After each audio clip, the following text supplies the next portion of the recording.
Guys, hello, good morning. This is Suham Kumar Pandey. Welcome to Pandey classes. Today is the second lecture of Indian nationalism, मतलब nationalism India का second lecture है। आज हम लोग पढ़ेंगे none cooperation movement का, जो tribals थे, वर्कर्स थे, जो पीजेंट्स थे, उन पे क्या क्या उनका मीनिंग निकाला इस नन कोऑपरेशन मूवमेंट का, उनके बारे में पढ़ेंगे। मतलब जो आपका टॉपिक है different strands in the movement, जो था टॉपिक आपका सेकेंड टॉपिक जो आपके बुक का, उसको आज हम लोग डील करेंगे। तो चलिए शुरू करते हैं। इससे पहले हम लोग कल क्या पढ़े थे कुछ उसको देख लेते हैं। आपका जो आज जो पढ़ने वाले हैं हम लोग, आपका पेज नंबर 58 में है। हमने 57 तक कल पढ़ा रखा था, आज 58 नंबर पेज आपके एनसीईआरटी का। उससे पहले देखते हैं कि कल हम लोग क्या पढ़े थे, समरी रिकैप कर लेते हैं। कल हम लोग पढ़े थे कि मॉडर्न नेशनलिज्म जो होता है यूरोप में जो भी होता था, वो नेशनल स्टेट के फॉर्मेशन कर दिया।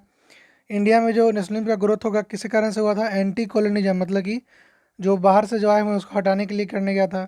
जो फर्स्ट वर्ल्ड वार हुआ था उससे इकोनॉमिक कंडीशन पूरा ख़राब हो गया था, जिसके कारण दाम वगैरह बढ़ गए थे, प्राइस बढ़ गए थे, इन्फ्लुएंजा महामारी हैजा आ गया था, जिससे कि बहुत नुकसान हुआ था। करीब करीब 120 से 130 लाख लोग मर गए थे 1921 के। और हम लोग जनगणति के माने तो, अगर क्या बोलते हैं, उसका जो सर्वे था उसको माने तो 1920 से 1930 लोग 120 से 130 लाख लोग मारे गए थे उसमें। आफ्टर द वार जब ख़त्म हुआ तो India acute food shortage along with influenza epidemic. 1915 में महात्मा गांधी आए, जो कि सत्याग्रह का रोल बताया। उसके बाद हम लोग पढ़े थे कि सत्याग्रह मूवमेंट कैसे उन्होंने चंपारण में, खेरा में, गुजरात में, अहमदाबाद में कैसे उन्होंने आगे बढ़ा और इसको स्टैंड करा। उसके बाद हम लोग पढ़े थे रॉलेट एक्ट कैसे हुआ सिविल डिसोबीडियंस मूवमेंट के अगेंस्ट में, ठीक है। उसका Gandhi started non violent civil disobedience against Rowlatt Act के खिलाफ कैसे non violent civil disobedience act निकाले थे उन्होंने। सत्याग्रह का कैसे यूज किया था, फिर कैसे जलियांवाला बाग हो गया, उसके बाद कैसे उसको बंद कर दिया गया, उसको वापस ले लिया गया था। यहाँ तक हम लोग बात कर चुके हैं कि जलियांवाला बाग होने के बाद गांधी जी ने सत्याग्रह मूवमेंट को वहीं पे रोक दिया, मतलब उसके आगे उन्होंने प्रोसीड नहीं किया। उसके बाद शुरू हो गया आपका नन कोऑपरेशन मूवमेंट। क्या हो गया शुरू? नन कोऑपरेशन मूवमेंट शुरू हो गया। इसमें क्या था, चलिए इसके बारे में बात करते हैं कि द नन कोऑपरेशन खिलाफत मूवमेंट बिगिनस इन 1921। हाँ, उससे पहले हम लोग कल खिलाफत मूवमेंट ही पढ़े थे कि जो खलीफा के सपोर्ट में यहाँ से इंडिया के दो ब्रदर आए थे, मोहम्मद अली, शौकत अली, उनके बारे में बात कर लिए थे। और आज जो पढ़ेंगे वो है different stands in the movement, उसके बारे में पढ़ेंगे। देखिए कि non cooperation movement began in the January 1921। जो नन कोऑपरेशन मूवमेंट है वो कब शुरू हुआ? नन कोऑपरेशन मूवमेंट बिगेन इन नन कोऑपरेशन मूवमेंट बिगेन्स इन जनवरी 1921, जिसमें कि various social group participated in this movement. एक नन कोऑपरेशन मूवमेंट हुआ था शुरू, नन कोऑपरेशन खिलाफत मूवमेंट, जो कब शुरू हुआ था? बिगिनस इन 1921, जिसमें कि वेरियस सोशल ग्रुप पार्टिसिपेट किए थे in this movement, each with its own specific aspiration. लेकिन जितने भी ग्रुप ज्वाइन किए थे सबका अपना अपना अलग महत्वाकांक्षा था, सबका अलग अलग अपना अपेक्षा था इससे। All of them respond to the call of swaraj but in the term mean different thing to different people. सभी लोग तो स्वराज के नाम से ही आए थे, लेकिन स्वराज मीनिंग सबके लिए अलग था, सब लोग के लिए अलग था, सबके लिए बात अलग था इस स्वराज के मतलब का, लेकिन सब लोग एक स्वराज के नाम से ही आए थे यहाँ पे। समझ में आया? नेक्स्ट बात करें कि मूवमेंट्स इन द टाउन में कैसे था इसका बात, उसके बारे में बात करें। The movement started with the middle class. जो मूवमेंट हुआ था स्टार्ट किसी हुआ था? मिडिल क्लास पार्टिसिपेंट से। कहाँ पे? सिटीज़ में। कितना? मतलब थाउजेंड्स ऑफ स्टूडेंट, मतलब बहुत सारे बच्चे छोड़ दिए। कौन? गवर्नमेंट कंट्रोल स्कूल जो भी था, वहाँ का स्कूल था, कॉलेजेस था, उनको छोड़ दिया उन्होंने, जो कि ब्रिटिश के कंट्रोल में था, उनको छोड़ दिया उन्होंने। हेड मास्टर्स हो गए, टीचर्स हो गए, रिजाइन कर दिए वहाँ से। जो लॉयर्स थे, यानी जो वकील थे, वो give up their legal practice, उन्हें अपना वकालत छोड़ दी। The council election were boycotted in most provinces except Madras. Madras को छोड़ के बाकी जगह सब जगह का चुनाव भी छोड़ दिया गया था। मद्रास में इसलिए नहीं छोड़ा गया था क्योंकि मद्रास के जो उस समय के पार्टी थे, Justice Party, the party of the non Brahma, जो कि ब्राह्मण नहीं है, जो ब्राह्मण नहीं है, उनका अलग पार्टी था। उनको ऐसा लगता था कि इस काउंसिल में अगर felt that entering the council was one of the way of gaining some power. अगर हम लोग सत्ता में रहते हैं तो हम लोग पावर गेन कर सकते हैं, जो कि सिर्फ ब्राह्मण के पास था उस समय। ऐसा पावर उनको भी मिल सकता है, इसके लिए उन्होंने चुनाव का बाइकआउट नहीं किया। लेकिन बाकी सब जगह चुनाव का बाइकआउट हुआ। बच्चे लोग स्कूल छोड़ दिए, कॉलेजेस छोड़ दिए, हेडमास्टर लोग रिजाइन कर दिए, उसके बाद वकील लोग वकालत छोड़ दिए, ठीक है। किस सपोर्ट में? नॉन कोऑपरेशन, मतलब जो गांधी जी बोले थे कि अगर हम लोग सहयोग ना करें तो 1 साल में स्वराज आ जाएगा, मतलब कि अगर हम लोग 7 दिन उनका छोड़ दें तो वो स्थापित यहाँ नहीं रहेंगे और 1 साल में उनका जरूरत समाप्त खत्म हो जाएगा। This effect of non cooperation movement economically in front of, देखिए यहाँ पे, the effect of non cooperation on the economic front were more dramatic. लेकिन जो नॉन कोऑपरेशन मूवमेंट है, इसका असर जो इकोनॉमिक कंडीशन उस पर बहुत अलग ही नाटकीय रूप इसका ले लिया। नाटकीय रूप क्या था कि फॉरेन जो गुड था, यानी कि जो बाहर से आया हुआ जो औपनिवेशिक सामान था, उसको बाइकआउट किया गया, लोग इसको यूज नहीं करते थे। लिकर सबको तोड़ दिया गया, मतलब पिकेटे मतलब छोड़ देना। Foreign clothes were burn in huge bonfire, जो फॉरेन से बाहर से कपड़े बन के आते थे उनको जला दिया गया या फिर बाइकआउट किया था। The import of foreign cloth half between 1921 to 1922, 1 साल के अंदर में जो बाहर से कपड़ा का निर्यात होता था वो आधा करवा दिया इन्होंने, कि क्योंकि हम लोग मतलब वो लोग सपोर्ट में थे कि हम लोग अंग्रेजों के यहाँ बना हुआ कपड़ा का यूज करेंगे ही नहीं, खुद का बना हुआ खादी का कपड़ा का यूज करेंगे। तो वहाँ के लोग जो क्या किए, जो उस समय के लोग थे वो उन्होंने फॉरेन से बना हुआ जो कपड़ा आता था उनको बाइकआउट किया, और 1 साल के अंदर में जो कपड़ा आता था उसका जो दर था वो आधा हो गया 1 साल के अंदर में ही। दर नहीं मीन्स उसका जो क्वांटिटी था, मतलब जितना कपड़ा आता था उसका आधा यूज होने लगा, मतलब कि लोग उसका इस्तेमाल इतना कम करने लगे। Value dropping from 102 crore to 57 crore, और जो उसका दाम था वो 102 करोड़ से घट करके 57 करोड़ पे आ गया था। In many places merchants and traders refuse to trade in foreign goods and finance foreign trade. कुछ जगह पे तो जो व्यापारी थे, बड़े बड़े व्यापारी, उन्होंने तो फॉरेन गुड्स का खरीदना और बेचना ही खत्म कर दिया, मतलब व्यापार खत्म ही कर दिया उनके साथ।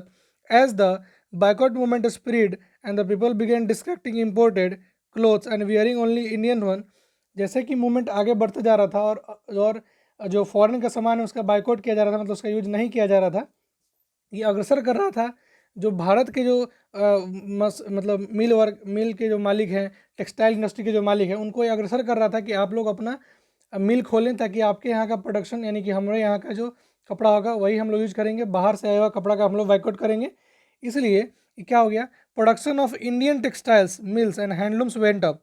इसलिए जो इंडियन टेक्सटाइल्स हैं, यानी भारतीय जो शिल्प कला है या फिर जो आपका कपड़ा उद्योग है, उस सब का क्या हुआ, वो लोग आगे आने लगे, मतलब खुद का कपड़ा प्रोडक्शन शुरू कर दिए ताकि लोग यहाँ का बने हुए कपड़ा यूज करें, बाहर का कपड़ा को क्या करें, बाइकआउट करें। इसमें बात करें बट दिस मूवमेंट, लेकिन ये वाला जो पैराग्राफ है, पैराग्राफ काफ़ी इंपॉर्टेंट है, बिकॉज इससे बहुत अच्छा क्वेश्चन बन सकता है। देखिए यहाँ पे कि क्यों धीरे धीरे बाद में क्यों ऐसा हुआ कि नॉन कॉपरेशन मूवमेंट धीरे धीरे स्लो होने लगा, उसका कारण क्या था देखिए। But this movement in the city is gradually slow down for a variety of reason, बहुत सारे रीजन के कारण स्लो डाउन हो गया। रीजन को हम रेड पेन से मार्क करते जाते हैं, आप पॉइंट वाइज लिख दीजिएगा अपने कॉपी में कैसे करते हैं। सो ऐसे जो क्वेश्चन करवाएंगे उसमें लिखा रहेगा कि जो खादी क्लॉथ था वेयर ऑफन मोर एक्सपेंसिव, क्या था, जो खादी क्लॉथ था वो क्या था, काफ़ी महंगा था, and expensive than mass production mill cloth and poor people could not afford two by it. जो खादी क्लॉथ था जो कि हमारे यहाँ मिल में बन रहा था, उसका दाम इतना ज़्यादा था कि जो पुअर लोग थे वो उसको क्या कर सकते थे, अफोर्ड नहीं कर सकते थे।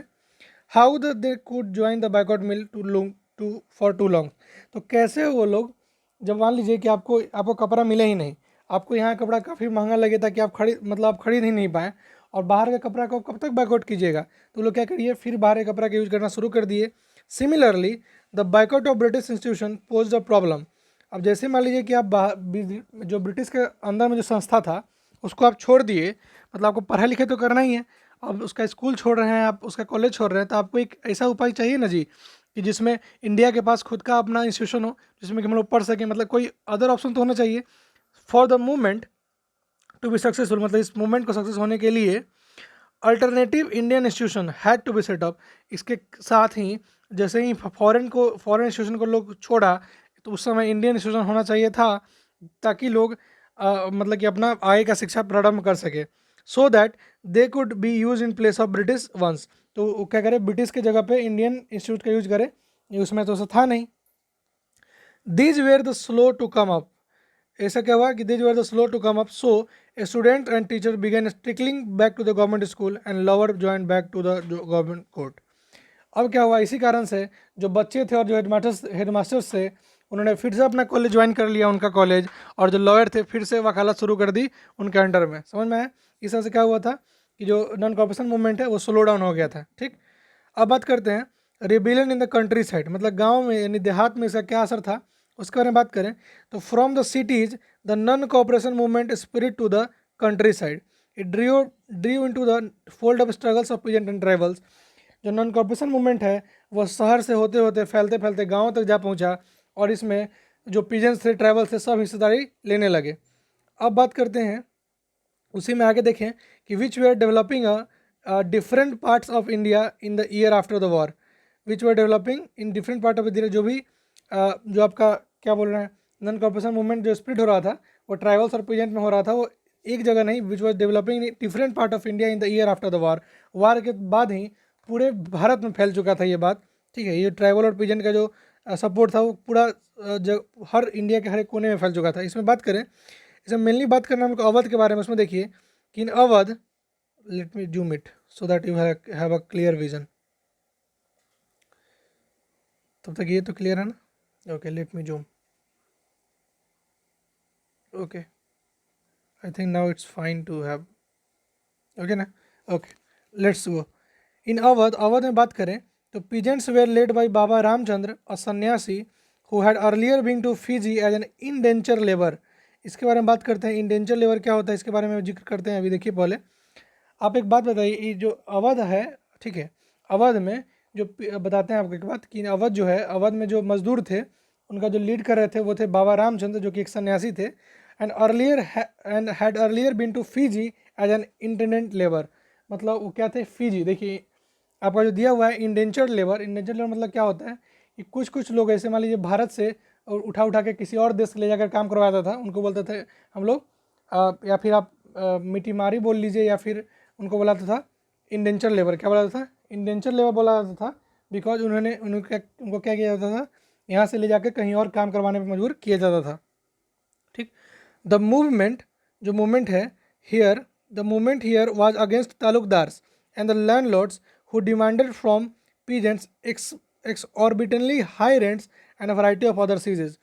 जो यहाँ जो लड़ाई था वो तालुकदार्स पे था, यहाँ जो ज़मींदार है उन पे था, बिकॉज वो लोग डिमांड करते थे बहुत हेवी रेंट, यानी रेंट बहुत ज़्यादा मांगते थे, और काफ़ी उन लोग सीज कर लेते थे, कोई जो भी अदर चीज़ है उसको सीज करते थे।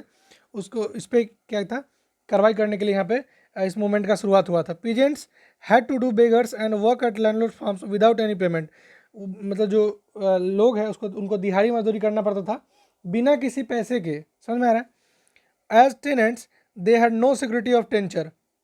जैसे वो लोग झोपड़ी में होते थे तो उनको कोई सिक्योरिटी भी नहीं मिलता था। बीइंग रेगुलरली एविक्टेड, और क्या करते थे उनको हमेशा, मान लीजिए कि अभी आप इस ज़मीन पे हैं, कुछ दिन बाद उनको हटा दिया जाता था, दूसरा ज़मीन दे दिया जाता था। इसलिए दे दिया जाता था कि ताकि वो मालिकाना हक न जताने लगे कि ज़मीन मेरा है। क्या किया जाता था बताते हैं। जैसे मान लीजिए ज़मीन आप अलॉट किया गया था पीजेंट्स को, कोई ज़मींदार है उसको दिया कि हाँ आप खेती करिए इसमें, ठीक है, ये ज़मीन उनको दे दिया, कुछ दिन बाद इनको हटा के फिर यहाँ भेज दिया, बिकॉज कहीं ये लोग इनको मालिकाना ये ज़मीन ना समझ लें। इसी कारण क्या करते थे वो लोग, इनको हटा करके बोलते थे कि आप फिर दूसरा जगह दे देते कि आप वहाँ जा करके वहाँ खेती करिए। अब मतलब क्या वही था कि बिंग रेगुलरली इविक्टेड, मतलब हर दम भगाया जाता था हर थोड़ा थोड़ा दिन पे।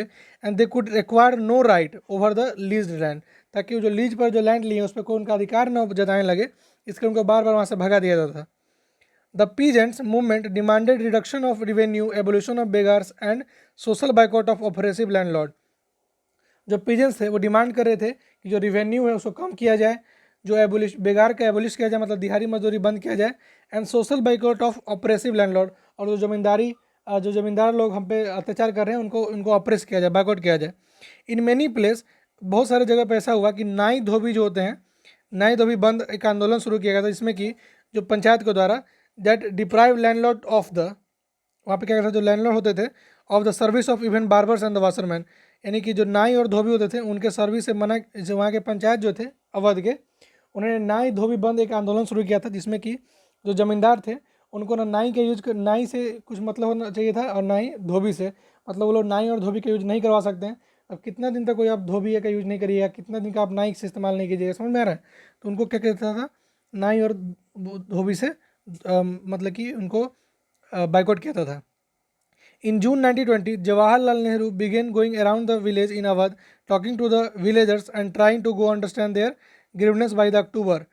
देखिए जो क्या हुआ था कि 1920 में जवाहरलाल नेहरू जो थे वो गए वहाँ पे, उन्होंने उनके गांव के लोगों से बात करा and talking to the villagers and trying to understand their grievance, और उनका मजबूरी समझने की कोशिश की. बाई द अक्टूबर, यानी कि अक्टूबर के समय क्या हुआ कि अवध औध कृष्ण सभा, ठीक है, ये जो OUDH लिखा हुआ है इसका मतलब अवधि है, ठीक है, लेकिन इसको अवधि में लिखा मतलब हिंदी में टाइप में समझाया गया है. उप्स, सॉरी सॉरी सॉरी, ये नहीं है, ये रहा. Awadh Kisan Sabha setup and headed by the Jawaharlal Nehru. Jawaharlal Nehru जो थे उन्होंने एक अवध किसान सभा नाम का एक शुरू किया था, ठीक है. Awadh Kisan Sabha setup and headed by the Jawaharlal Nehru, Baba Ramchandra and a few others. Baba Ramchandra द्वारा, उसका गांधी जी जवाहरलाल नेहरू द्वारा एक अवध किसान सभा का किया गया था. विद इन अ मंथ, एक महीने के अंदर में 300 branches had been set up in the village around the region. उसके 300 टुकड़े बनाए गए गांव में उसी साल, ठीक है. सो when the non-cooperation movement began the following year, the effort of the Congress was to integrate the Awadh peasant struggle into the wider struggle. जो कांग्रेस का मेन मकसद था क्या कि उनको भी, जो वहाँ के जो लोग थे उनको भी जो शुरू होने वाला था जो नॉन कॉर्पोरेशन मूवमेंट, उनमें इनको सपोर्ट करवाएं, उनको इनका साथ लें, ठीक. The peasant movement however developed in from that the Congress leadership was unhappy with. लेकिन जो पीजेंट मूवमेंट हुआ वो develop in the form that, इस तरह से फॉर्म हुआ कि कांग्रेस के लीडर जो थे वो लोग नाखुश हो गए उनसे. As the movement spirit in 1921, the house of taluqdars and merchant were attacked.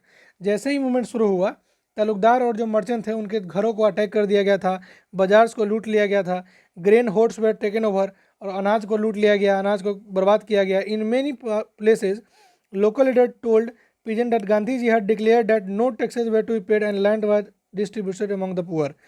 Because वहाँ के जो लोकल नेता थे उन्होंने गांधी जी के बात का इस तरह से उल्टा मतलब निकाला था. उन्हें कहने का मतलब क्या था कि गांधी जी बोले हैं क्या कि आपका टैक्स नहीं लगेगा, किसी भी चीज़ पर टैक्स नहीं देना है, और जो ज़मीन है उसका सबको धीरे धीरे करके सबका बंटवारा किया जाएगा, सबको ज़मीन दिया जाएगा, हर गरीबों को. लेकिन गांधी जी तो ऐसा बात कुछ कहे ही नहीं थे.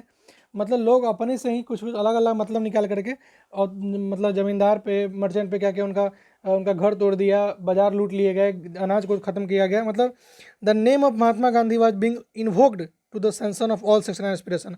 सब अपनी अपनी इच्छाओं और महत्वाकांक्षाओं के लिए महात्मा गांधी के नाम का इस्तेमाल करने लगे थे वहाँ पे. समझ में आया? नेक्स्ट, अब बात करते हैं कि ट्राइबल्स पे क्या असर था इनका, उनके बारे में बात करते हैं. अभी तक समझ में आया हमने क्या बात करा कि अवध में क्या हुआ था. बाबा रामचंद्र जो थे वो सन्यासी थे, वो क्या थे, फिजी जो थे वहाँ के, जो आपको होते हैं, जो उनको फिजी ले गया करके काम करवाता था. जो यहाँ पे आए, उन्होंने एक अवध किसान सभा जवाहरलाल नेहरू के साथ शुरू किया, जिसमें कि उन्होंने तालुकदार और ज़मींदार के खिलाफ लड़ाई शुरू की थी. ऐसा किस लिए हुआ था? बिकॉज उन लोग का मांग था कि रेवेन्यू को हटाया जाए. दूसरा मांग क्या था कि जो ज़मीन है मतलब उसको अस्थायी रखा जाए, ये नहीं कि बार बार बदल दिया जाए. तीसरा क्या, उनसे दिहाड़ी मजदूरी ना करवाया जाए, और जो करवाया जाए तो उनका पेमेंट दिया जाए, उनको बिना पैसे के काम उनसे ना करवाया जाए. जो ट्राइबल पीजेंट्स थे interrupted the message of Mahatma Gandhi and the idea of Swaraj in yet another way. जो आदिवासी थे उन्होंने तो गांधी जी के बाद स्वराज के मतलब का तो कुछ और ही मतलब निकाल लिया. उसमें क्या था कि Gudem hills of Andhra Pradesh for instance a militant guerrilla movement spread in the early 1920.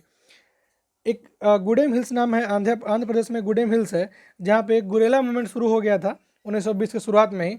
Not a form of struggle that the Congress could approve. और क्या हुआ, एक स्ट्रगल नहीं था जिसे कांग्रेस अप्रूव करे. Here as in the forest region the colonial government had close large forest area.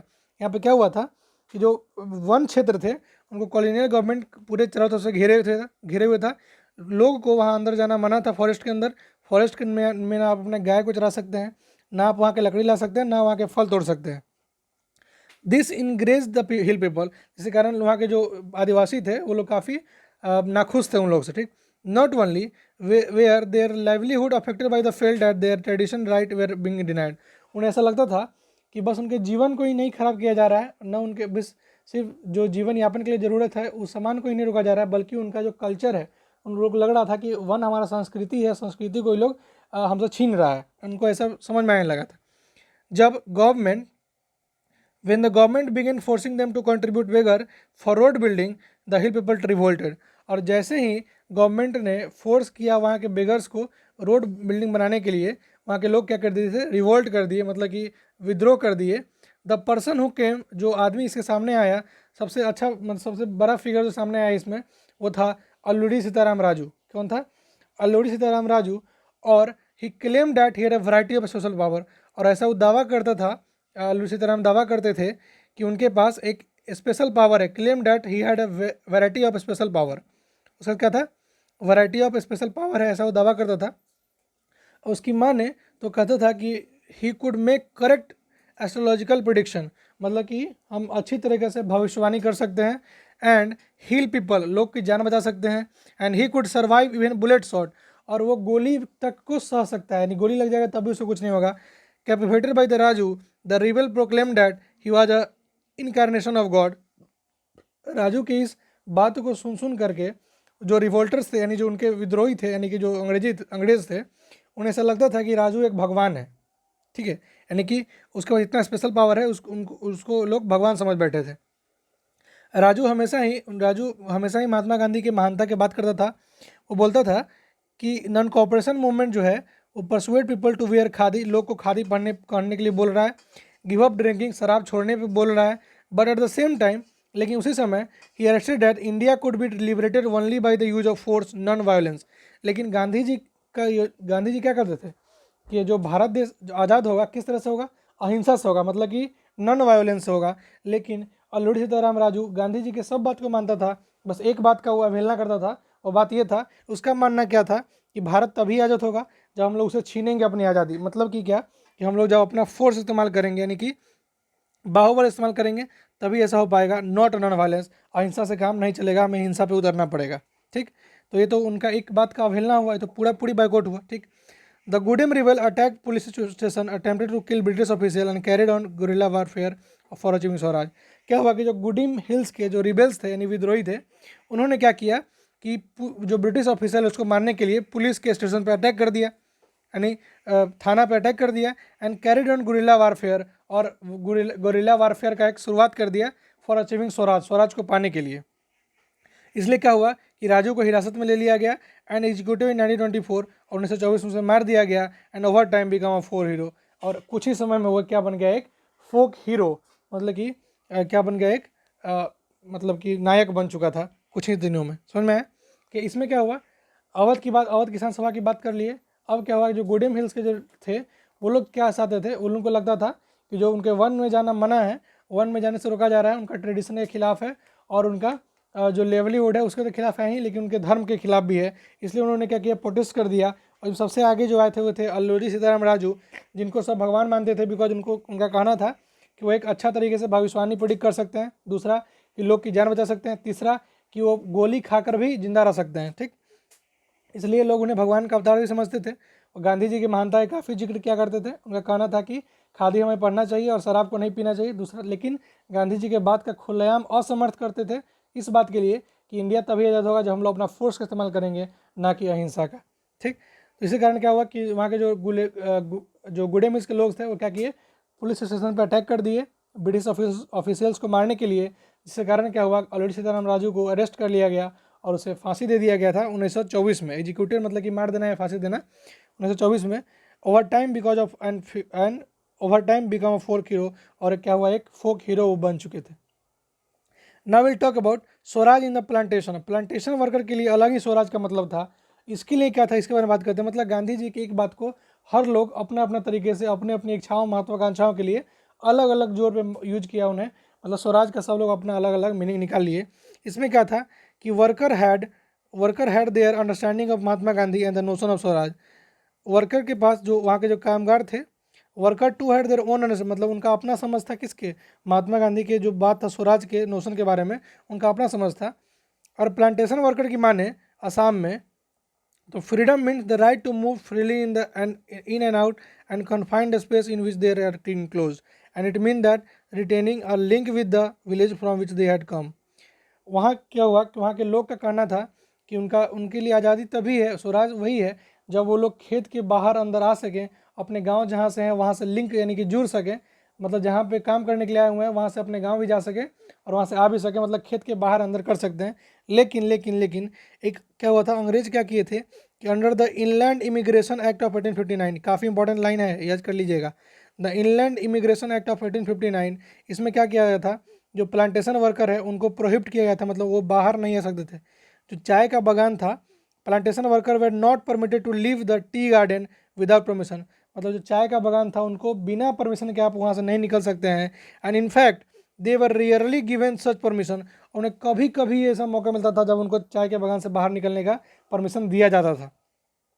जब उन्होंने सुना कि नॉन कॉपरेशन मूवमेंट स्टार्ट हो चुका था तो हजारों हजार वर्कर क्या किए थे कि अथॉरिटी के बात को न माने, वहाँ के जो ब्रिटिश ऑफिशियल था उसके बात को बिना माने निकल गए प्लांटेशन मतलब कि खेत से निकल गए एंड हेडेड होम, घर की ओर निकल गए। They believe that Gandhi Raj was coming and every one could be given land in their own village, उनका मानना था कि गांधी राज आ चुका है और सबको एक अलग अलग उनका सबको अलग अलग खेत दिया जाएगा, सबको अलग अलग घर दिया जाएगा गाँव में। लेकिन ऐसा तो कोई बात था ही नहीं, बस वो लोग अपना ही मतलब निकाल लिए इस बात का, और क्या हुआ, वो लोग चल दिए। लेकिन that they however never reach their destination, stand on the way by railway and steam strike, they were caught by the police and brutally beaten up. चूँकि उस समय क्या था कि जो स्टीम इंजन थे, यानी जो आपका जो रेलवे था, या फिर जो रेलवे था क्या था, स्ट्राइक पे था, रेलवे के वर्कर क्या थे, स्ट्राइक पे थे, मतलब वो लोग रेलवे तो यूज़ नहीं कर रहे थे और ट्रेन चल ही नहीं रहा था। अब ट्रेन नहीं चल रहा था तो अब घर कैसे जाते, तो क्या हुआ, रास्ता में ही घिरा गए और उन्हें बहुत मारा गया, किसके द्वारा, देवर कॉट अप, उनको उनको पकड़ लिया गया और पुलिस उन्हें बहुत ही भयानक तरीके से मारे, उनको, किनको, जो प्लांटेशन वर्कर बिना किसी परमिशन के निकल गए थे और उनको लगता था कि गांधी राज आ चुका है ताकि सबको अपना अपना अलग अधिकार मिलेगा एंड सब खुशी खुशी रहेंगे। ऐसा ऐसा तो हुआ नहीं, बिकॉज उन्होंने अपना अपना मतलब अपना अलग अलग मतलब निकाल लिया था, मतलब सबको अपनी अपनी अपेक्षाओं और महत्वाकांक्षाओं के लिए गांधी जी का इस्तेमाल करना शुरू कर लिया था अपने आप को। आसाम वाले को लोग को लगता था कि जो पीजेंट्स से अत्याचार करते हैं उन पर, जो पीजेंट्स पर अत्याचार होता है वो उससे निकलना ही स्वराज है। जो ट्राइबल्स थे उनको लगता था कि वन में जाना ही स्वराज है, और जो प्लांटेशन वर्कर है उनको लगता था कि चाय के बागान से निकलना और अपने गाँव को आना जाना ही स्वराज है, मतलब सबका अलग अलग मतलब निकल गया था। And the vision of this movement were not denied by the Congress programme, और जो विजन हो रहा था इस मूवमेंट का, इसको डिनाई नहीं किया गया था कांग्रेस के प्रोग्राम में। They interpreted the term swaraj in their own ways, imagining to be a time when all suffering and all troubles could be over. और मतलब क्या हुआ कि सब लोग अपना अपना स्वराज का अलग अलग मतलब निकाल रहे थे, यह सोचकर कि समय बदल जाएगा, सब कुछ ठीक हो जाएगा। येट लेकिन तब भी when the tribal chanted Gandhiji name and raised slogan demanding स्वतंत्र Bharat, they were also emotionally relating to all Indian agitation। लेकिन जब ट्राइबल्स गांधी जी का नाम लेकर के डिमांड करते थे कि हमारा भारत स्वतंत्र हो, यानी स्वतंत्र भारत का नारा लगाते थे, तो कहीं ना कहीं तो वो एक मूवमेंट का हिस्सा जरूर थे। भले ही अभी स्वराज का मतलब उन्होंने गलत निकाल लिया, लेकिन जब वो लोग चिल्लाते थे कि स्वतंत्र भारत, मतलब स्वतंत्र भारत बोलने मात्र से ही वो इस जो पूरा जो मूवमेंट चल रहा था उसका कहीं ना कहीं एक पात्र और एक न कहीं हिस्सा हो चुके थे। When they acted in the name of Mahatma Gandhi or linked their movement to the fact of Congress, they were identifying with a movement which went beyond the limit of the immediate locality। और जैसे ही लोग बात कर रहे थे ऐसा, और जैसे ही उन्होंने महात्मा गांधी या जो मूवमेंट है उस पर लिंक हो रहे थे कांग्रेस के, they were identifying with a movement, वो लोग एक पहचाने जा रहे थे एक ऐसे मूवमेंट से which was beyond the limit of indimited locality, जो कि सिर्फ एक गांव कस्बे में ही नहीं पूरे के पूरे भारत में चल रहा था। वैसे एक मूवमेंट का उन्होंने एक अपने आप को एक पात्र चुन लिया था। स्वतंत्र भारत बोलते ही ना वो क्या होते इमोशनली जुड़ चुके थे इस स्वतंत्र भारत के आंदोलन में, जो कि आंदोलन एक गांव से उठकर नहीं, गांव में ही नहीं पूरे भारत में फैल चुका था, उसका एक जोरदार हिस्सा बन चुके थे। कौन, जो भी स्वराज का गलत मीनिंग निकाल रहे थे वो भी, भले उनका मीनिंग कुछ और था लेकिन वो लोग निकाल रहे थे। अब देखिए क्या हुआ कि at Chauri Chaura in Gorakhpur a peaceful demonstration in a bazaar turn violent clash with the police, hearing the incident Mahatma Gandhi call the halt to the non movement.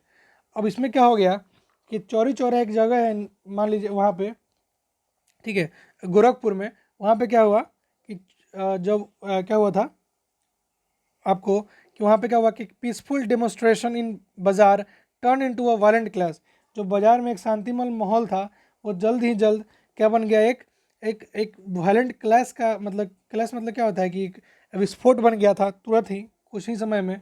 ऐसे क्या हुआ इसमें, इसके कारण क्या हुआ कि जो गांधी जी थे ऐसा सुनते ही जो नॉन कॉपरेशन मूवमेंट था उनको रोक दिया वहीं पे, जब देखा कि लोग पुलिस चौकी पे हमला कर रहे हैं। At Chauri Chaura Gorakhpur peaceful demonstration in bazaar turn into violent clash with the police, मतलब कि पुलिस से लाठी फरसा के लड़ाई करके लोग क्या किए, एक शांति भरा माहौल को पूरा के पूरा विद्रोही वाला माहौल बना दिए। इसको देख कर कहीं गांधी जी ने क्या किया, ये चौरी चौरा एक्ट है उसको जो क्या हुआ, नॉन कॉपरेशन मूवमेंट को रोक दिया गया। तो कोई आपसे पूछेगा कि नॉन कॉपरेशन मूवमेंट को क्यों रोक दिया गया था, this is because of Chauri Chaura act के लिए रोक दिया गया था। इसके बारे में फर्दर डिटेल में पढ़ेंगे हम लोग कल, जो कि आपका टॉपिक होगा टुवर्ड सिविल डिसोबीडियंस। इसमें हम लोग बात करेंगे, कुछ बात करेंगे आपका चौरी चौरा एक्ट के बारे में। तब तक के लिए यहीं रहा ये हमारा चैप्टर पार्ट 2। इससे पहले कि टाइमलाइन थोड़ा देख लेते हैं कि क्या हमने पढ़ा है वो सब सही सही पढ़ा है कि नहीं। 1915 में गांधी जी बाहर आए थे यहाँ पे। 1916 में उन्होंने चंपारण डिस्ट्रिक्ट में गया था, प्लांटेशन वर्कर से मिला था। 1917 में गांधी जी सत्याग्रह मूवमेंट स्टार्ट किए थे खेरा डिस्ट्रिक्ट में। 1918 में गांधी जी अहमदाबाद गए तो ऑर्गेनाइज कॉटन मिल वर्कर, मतलब कि ये सब प्रत्येक साल वाइज हो रहा है। 1918 से 1919 में उत्तर प्रदेश में बाबा रामचंद्र जी थी जो आगे बढ़े।